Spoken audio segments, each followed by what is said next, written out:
ফের কালচিনি ব্লকের দলসিংপাড়া চা বাগান থেকে খাঁচাবন্দি লেপার্ড। এবছর এ নিয়ে বাগানের একই সেকশন থেকে 3টি লেপার্ড খাঁচাবন্দি হলো।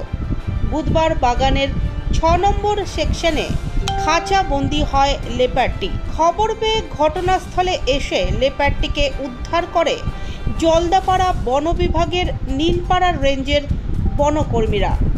লেপার্ডটি খাঁচাবন্দি হওয়ায় কিছুটা স্বস্তি পেয়েছেন চা বাগানের শ্রমিকেরা, কেননা বাগান বন্ধ হওয়ায় পশুপালনই হয়ে উঠেছে বন্ধ বাগানের শ্রমিকদের অন্যতম প্রধান জীবিকা। তবে অভিযোগ, প্রায় দিনই লেপার্ড এসে তাদের গবাদি পশুর ওপর হামলা চালাতো, ফলে আতঙ্কে ছিলেন বাসিন্দারা। এরপর এদিন লেপার্ড খাঁচাবন্দি হওয়ায় কিছুটা হলেও স্বস্তির নিঃশ্বাস ফেলেছেন শ্রমিক মহল্লার বাসিন্দারা।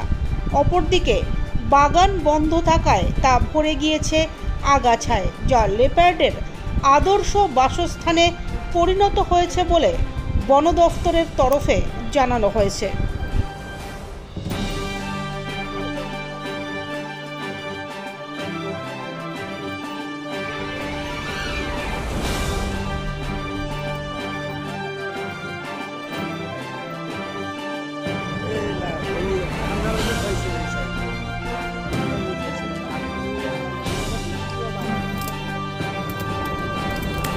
मोटर को देख जा डूब जा